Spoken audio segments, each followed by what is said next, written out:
자, 본사 두 번째를 시작하겠습니다. 본사 두 번째는 앞서 말씀드렸던 것처럼 관동 팔경, 주로 바닷가를 유람하게 되는데요. 자, 여기서 보면 여정이 굉장히 간략하게 돼 있어요. 그러면 여기서의 여정은 간략한데, 자, 페이지는 6페이지거든요. 저희는 12페이지까지 가야 되는데, 그렇죠. 여정은 짧지만 느낀 것이 많다. 그만큼 여기서는 여정이 중요하다기보단, 자, 화자의 심정을 드러내는 문제가 많이 나옵니다. 그래서 화자의 심정을 반드시 알아두셔야 되는데, 자, 읽어보죠. 산중을 매양 보겠느냐. 자, 금강산을 계속 보겠느냐. 안 볼 거다. 질린다. 동해로 가재요. 자, 여기 굉장히 복잡한 말들이 쓰여 있었는데, 제가 앞서, 자, 금강산이라고 하는 건 유교적인 충의사상이고, 바다라고 하는 것은 도교적인 신선사상이다 라고 말씀을 드렸는데요. 네, 실제로 그래요. 물론 금강산에도 도교가 나타난 건 아니지만 금강산에서는 주로 저 기운 훑어내어 인거를 만들고자 한다 해서 나타났던 것처럼, 자, 임금님께 충성을 다하고 또 나라를 걱정하는 모습이 주로 나타난다면, 동해에서는 본격적으로 신나게 놀아버립니다. 신나게 놀아요. 자, 그리고 자, 숭고미가 오화미가 드러나는 반면, 동해에서는 처음이자 마지막으로 비장미가 드러나요. 자, 그럼 비장미는 아까 봤던 그 그림에서 어디에 속하는지 보죠. 비장미는 현실에 있는 것과 없는 것 사이에 있는 것, 조화와 갈등 사이에 갈등에 해당됩니다. 자, 현실에 있는 것과 갈등하는 거죠. 자, 그러면 우리 뒤에 있는 비장미, 왜 비장하게 갈등하고 있나요? 네, 그렇죠.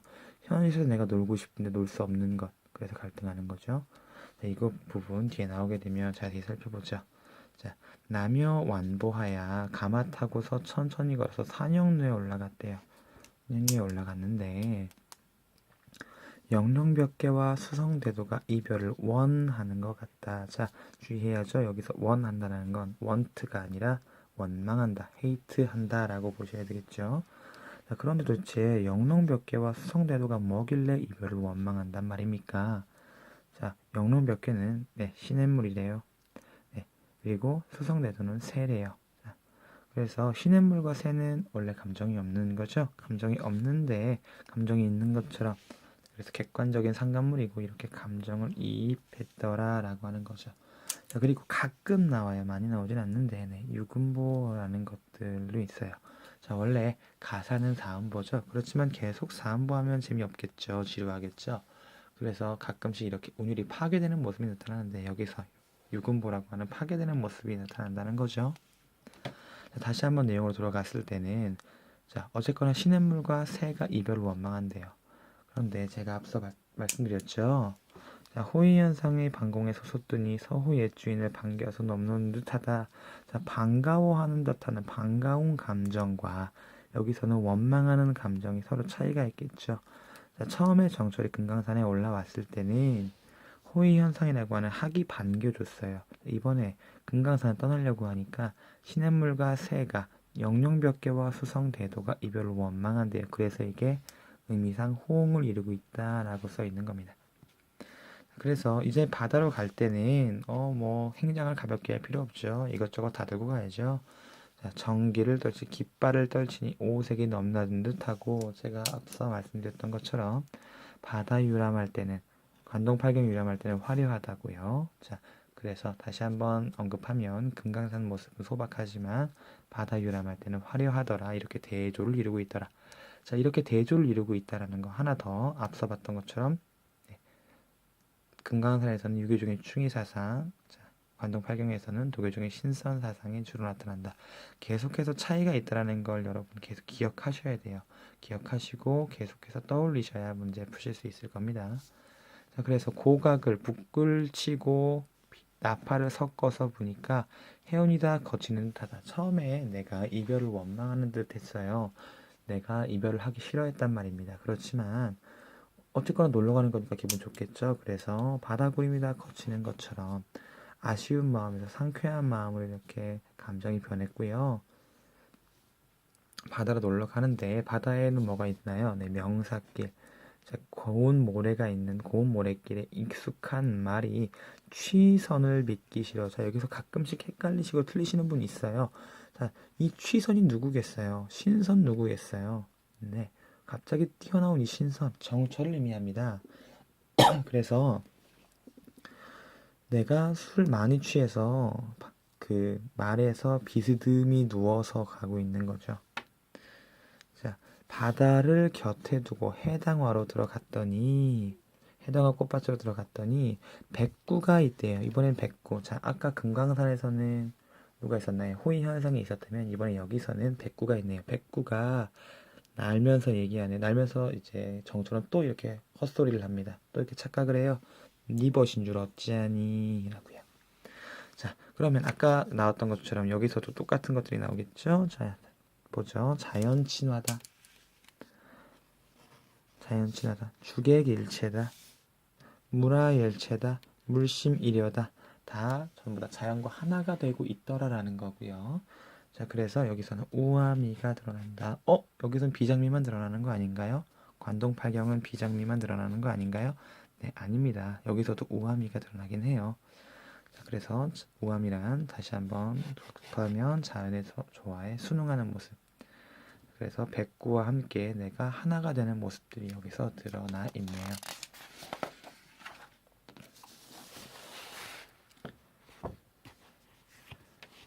자, 이번에 갑니다. 다시 관동팔경유람. 이번에 자, 금난굴에 돌아 들어가서 총석중에 올라갔대요. 총석중에 올라갔는데 마침 모습이 그 비로봉의 모습이 아까 조망했던 비로봉의 모습이 대공로의 기둥인 것 같다는 거예요. 대공로의 기둥, 옥황상제가 사는 궁궐 다만 4개가 서 있는 것 같다는 거죠. 자, 근데 사선봉이라고 되어 있죠. 네, 그래요. 사실 비로봉이 아니라 여기서는 사선봉이었어요. 자, 이걸 오타를 고친다는데 아직도 안 고쳤어요. 자, 주의하세요. 사선봉입니다. 어쨌거나 남은 기둥이 4개가 있대요. 그 아름다운 모습이 공수, 중국의 유명한 장인이 만든 작품인가 귀신의 도끼로 다듬었는가 그만큼 아름답다는 거죠. 사선봉의 아름다움을 예찬하고 있어요. 자, 그래서 구태야 육면을 근데 이 사선봉이 봤더니 육각형의 모습이라는 거죠. 육각형의 모습 무엇을 본뜬 것인가 라고 되어 있는데 육각형 육면은 도교적이라는 것만 간략하게 기억하시면 되겠어요. 이번에는 이 사선봉이 아니라 이제 3일포로 찾아갑니다. 3일포로. 자, 고성을 난 저만큼 두고서 3일포로 찾아갑니다.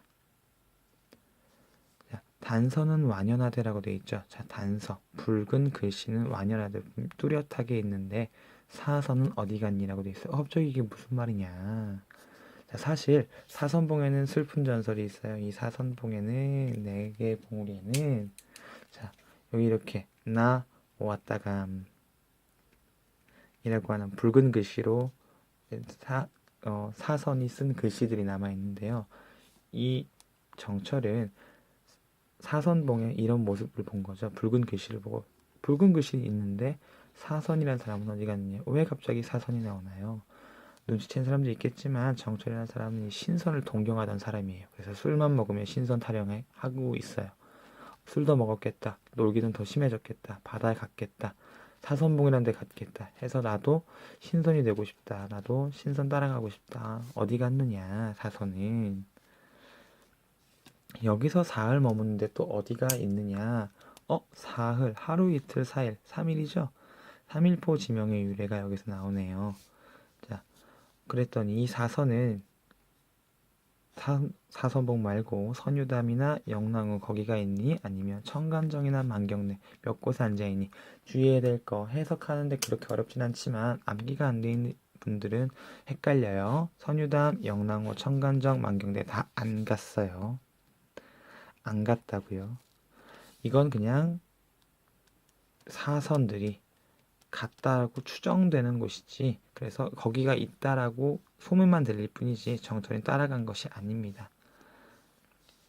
자, 계속해서 봐봅니다. 자, 관동팔경유람 이번에 의상대의 일출을 바라봅니다. 의상대에서 일출 내 눈치챈 사람이 있겠죠? 네, 임금 생각하는 거예요.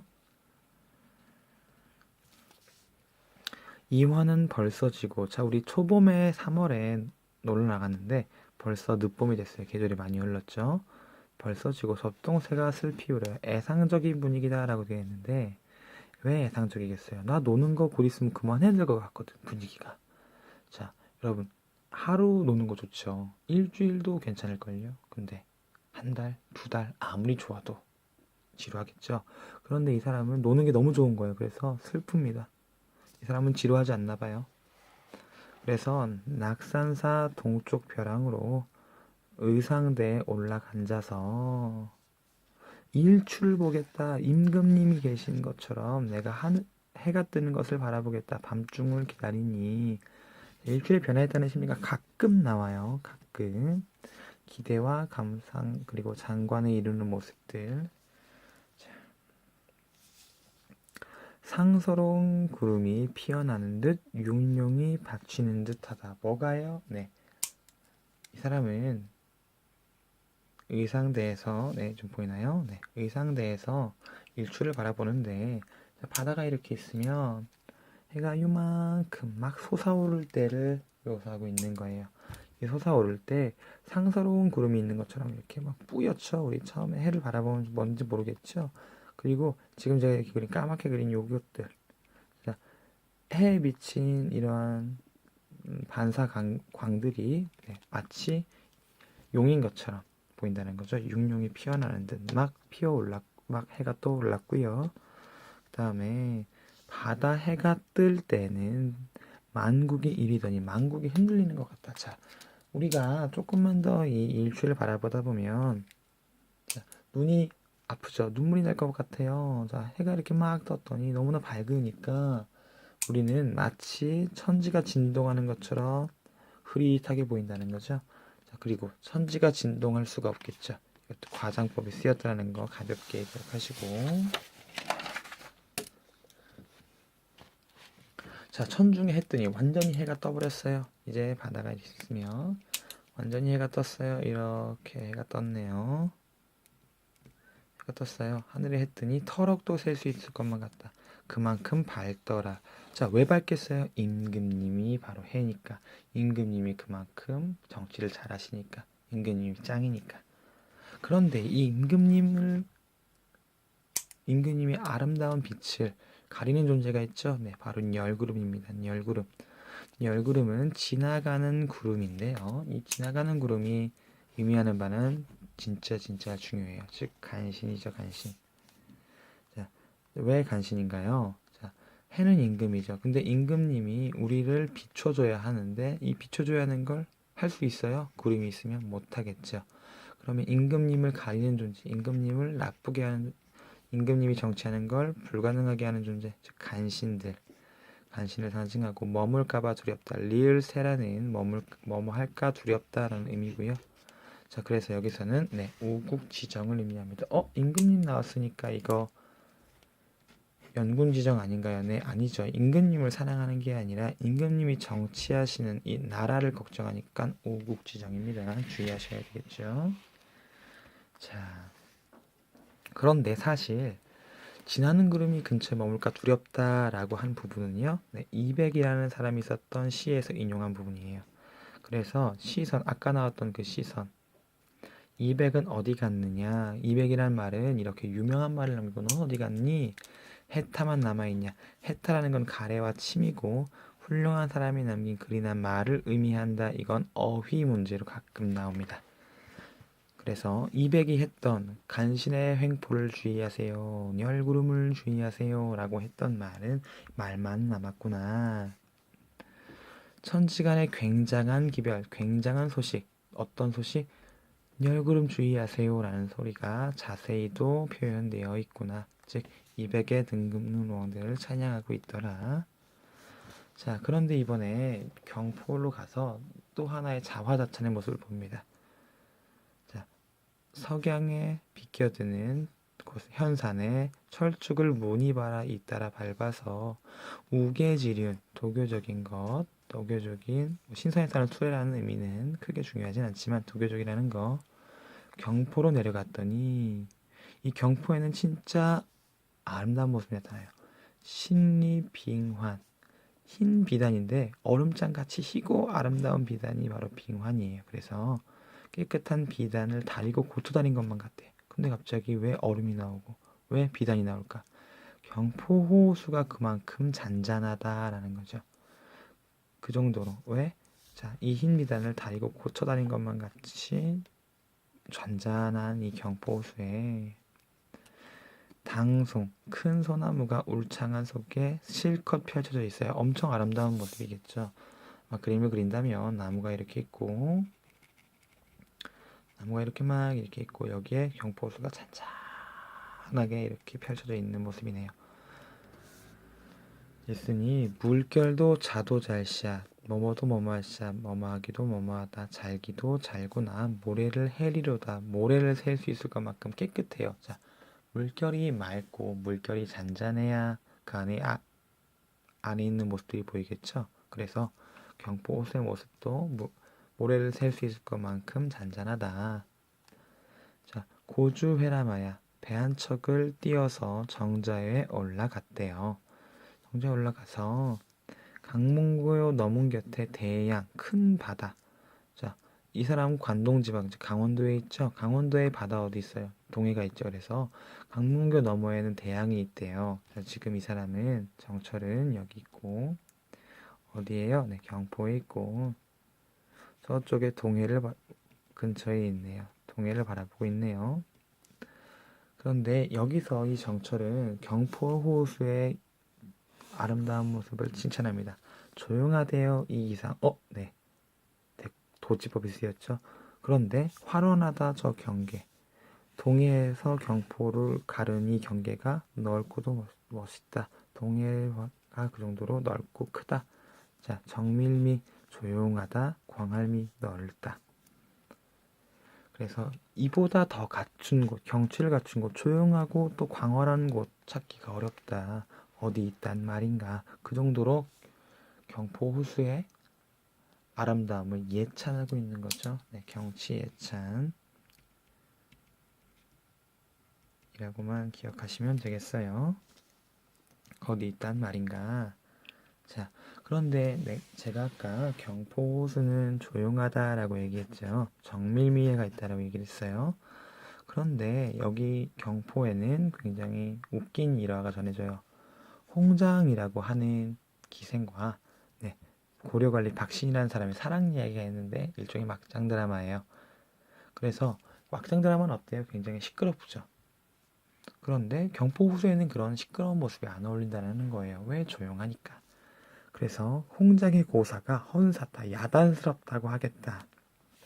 그래서 여기 써 있듯이 홍장의 고사가 경포 호수의 분위기에 비해 굉장히 야단스럽다라는 거죠.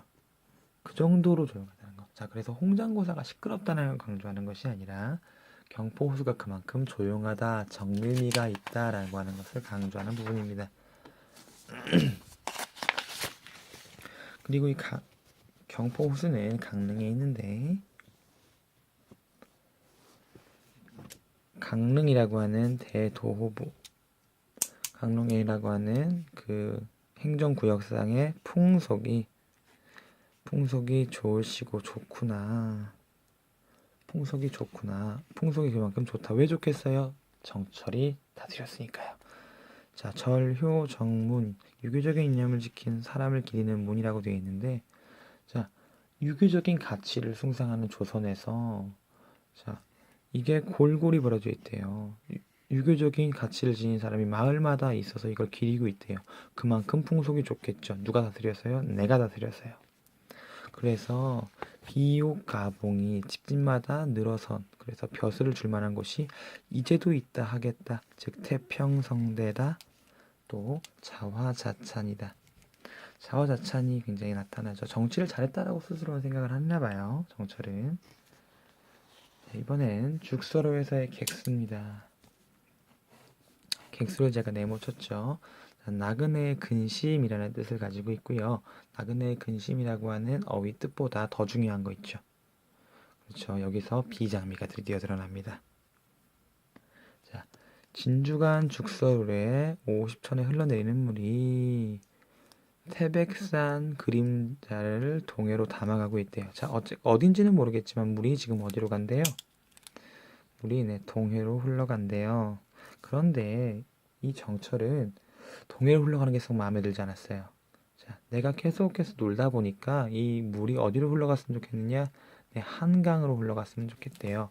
차라리 한강의 목멱이라고 하는 즉 남산에 닿게 하고 싶다.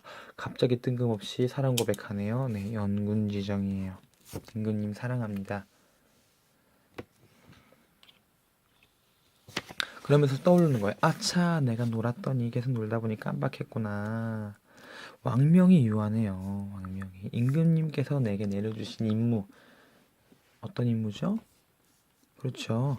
어떤 너 관동 지방 다스려라고 하는 관동 관찰사 임무인데 이게 분명히 한계가 있는데 나는 놀고 싶어요. 풍경이 실증나지 않아요.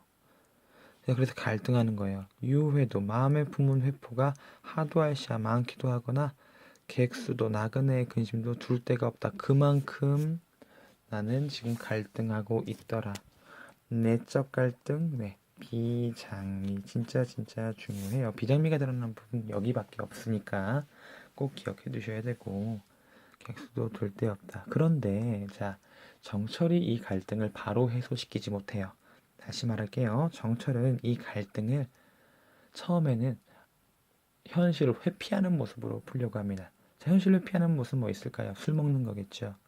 술 먹는 건 제가 아까 뭐라고 했죠? 네, 독요라고 말씀드렸죠. 그래서 이 정철도 내가 지금 왕명과 노는 것 사이에서 갈등하고 있는데 그래 일단 신선이 한번 돼보자. 신선되고 싶다라는 얘기를 합니다. 자, 계속 보죠. 선사를 띄어내어 신선 타는 뗏목을 띄어내어서 두 우로 북두성과 견우성으로 향해 갈까? 신선이 살아간다는 그곳으로 한번 가볼까? 근데 또 오늘 신선이 있다는 신선을 찾으려고 단열에 머물러 볼까? 지금 그래서 둘 다 똑같이 갈등 극복을 위해 초월적인 세계로 나아간다. 어디로 나아간다고? 초월적인 세계로 나아간다고 하는 게 진짜 중요해요. 자, 그런데 어쨌거나 갈 수 없었어요. 초월할 수가 없었어요. 왜? 신선이 사는 곳은 어디겠어요? 하늘 밖에, 저 멀리 있는 곳이겠죠. 그래서 천근을 끝내 못 봤어요. 내가 가질 못했거든. 망향정에 오르니 어쨌거나 마무리 져야겠다. 망향정으로 갑니다. 자, 마지막 이 여정 망향정입니다. 결사까지 망향정이 움직이지 않아요. 망향정에 오르니 자, 드디어 봅니다. 바다 밖은 하늘이니 하늘 밖은 무엇인가? 바다 밖엔 하늘이 있어. 하늘 밖엔 무엇이 있어? 아마 신선세계가 있겠지. 근데 갈 수가 없다고. 한계를 인식했어요. 모르겠어요. 일단 이렇게 질문했어요. 그 뒤에 답이 결사 부분에 나옵니다. 자, 내 마음이 짜증나요. 놀고 싶은데 못 놀거든. 그래서 내가 이 바다를 봤는데 풍경이 내 마음에 그대로 드러나요. 자, 노했다라고 얘기했죠.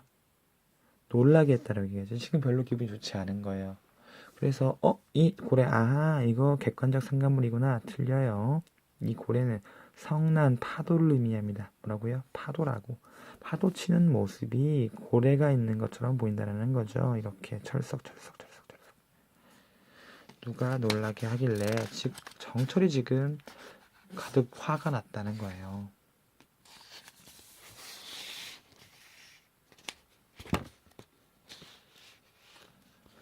그래서 이 가득 노한 고래가 불거니 뿜거니 어지럽게 군다는 거죠. 어지럽다는 거예요. 난 지금 굉장히 혼란스러워요. 그리고 이 파도의 모습은 은산을 꺾어낸 것처럼 보이는데 산을 꺾었대요. 자, 산을 꺾은 것처럼. 자. 그리고 이게 온 세상에 내리는 것만 같아. 쫙 철썩. 파도죠. 높이 솟은 파도의 모습들이 여전히 좀 많이 혼란스러운 모습들이 보이네요. 자, 그리고 또 이번에 이제 이상한 말도 해요. 5월 달이래요. 지금 심지어 논 게 3월부터 5월까지 놀았어요. 5월 높은 하늘에 백설은 무슨 일인가? 흰 눈이 내린 것처럼 보인다는 거죠. 이 흰 눈이 뭘까? 파도가 치면 우리 물보라가 알죠? 네, 바로 물보라의 모습이에요. 눈이 내린 것처럼 보인다는 거죠. 자, 그래서 정철은 지금까지 굉장히 잘 놀다가 갑자기 임금 생각을 하게 되면서 내가 놀면 안 되는데 임금님이 주신 왕명이 유한한데 더 놀고 싶은데 갈등하다가 신선세계 찾아갈까? 두로 향해 갈까? 하다가 마무리 짓자 망향정에 올라서 지금 가득 노한 모습을 보이고 있습니다. 그럼 결사에서 어떠한 갈등 해소를 이루는지 잠시 뒤에 살펴보죠.